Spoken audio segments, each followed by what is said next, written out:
One of the greatest joys in Dungeons & Dragons is getting to live out wild, imaginary adventures, going on quests, finding lost treasure, and of course, adopting D&D pets. There are a variety of ways to get pets in D&D. You can befriend a wild animal, summon a creature with a magic item, or even create a pet by casting magic spells. We'll go through all of these options to let you know exactly how you can get a pet in Dungeons & Dragons. You can fly on a dragon, summon meteors, and turn into a dinosaur. Of course you can have a pet in D&D. The first and perhaps simplest way to adopt a pet in the game is to befriend an animal you find in the wild. My party once encountered an ice witch, which deployed a winter wolf to eliminate the party. After defeating the witch, they brought some meat to the weakened wolf and gave him a little boop on the nose. They rolled a high enough animal handling check that I gave them a party pet. It's as simple as that. Unfortunately, the dice aren't always in your favor, and you don't always have a spare stake on hand. But in D&D, there's always magic to help you out. Not only can you cast spells to increase your odds of getting along with the beast, you can also talk to them, explaining that you mean them no harm and only want to bring them along on your adventure and feed them delicious treats. If your character isn't a spell casting class, you can still cast these spells. Just pick up the Ring of Animal Influence. One of my players used this item to calm down a wild swarm of poisonous snakes. Now they slither on his body like living armor and attack any enemies that try to hurt him. And if you prefer pets of the furry variety, you can always nab the Pipes of the Sewers. These let you call all rats within a half-mile radius to you, then charm them into being your friends with the power of music. That's disgusting, but maybe you want that. Good for you. After taming an animal in D&D, a little bit of magic can help you get the most out of your new furry friend, or scaly or feathered friend. The Beast Bond spell lets you speak telepathically with your pet and gives them advantage on attack rolls to creatures close to you. The Animal Messenger spell lets them deliver a message to anybody in a spot you know within 600 miles.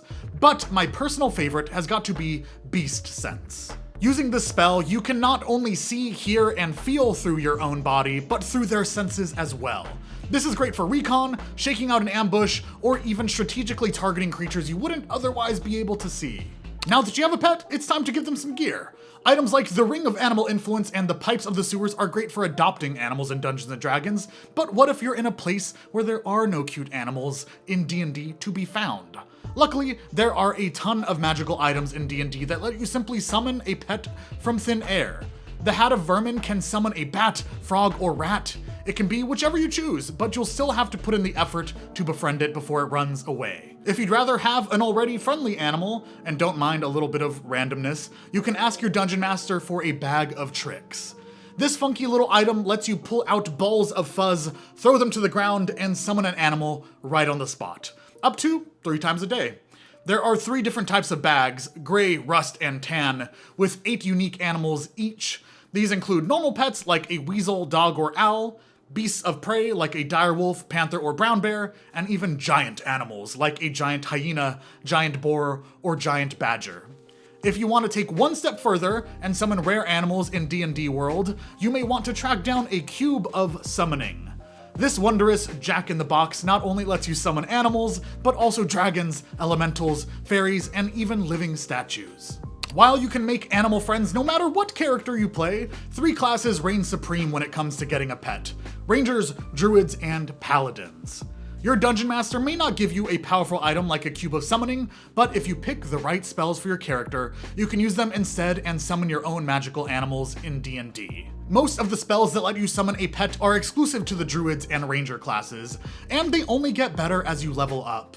Summoning a normal animal, like a lion, eagle, or crocodile, is a simple 2nd level spell, but once you get a 3rd level spell slot, the new Conjure Animal spell lets you summon a pack of animals with a form you choose. Dungeon Master Zach's players once used this to conjure a horde of beavers to chew through the rudder of a flaming windmill.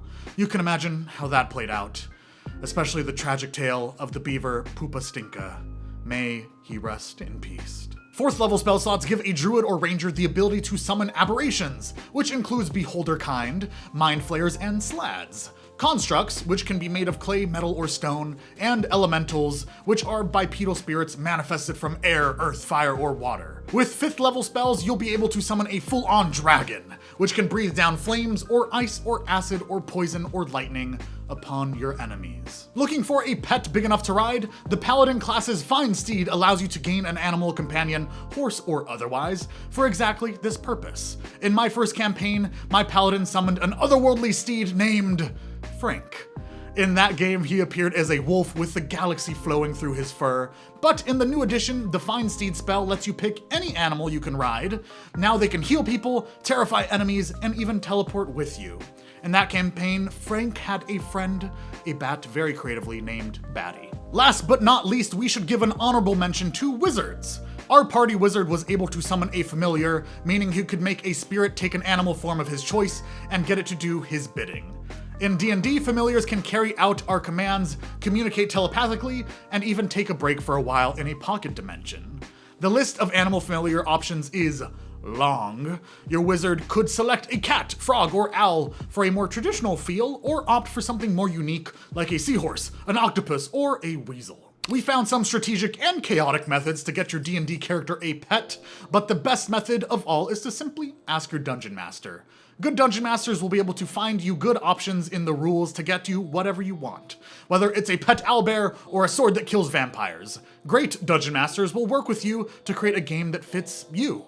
A pet Pikachu with a shock ability, a custom feat that lets you play as a skeleton, or an epic conclusion to your character's tragic backstory. And in my admittedly biased opinion, the DMs at Young Dragon Slayers are fantastic dungeon masters. We run online games for tweens and teens where we teach you to play D&D, help you create the characters and ideas you want to see, and take you on adventures tailored to your interests and playstyle.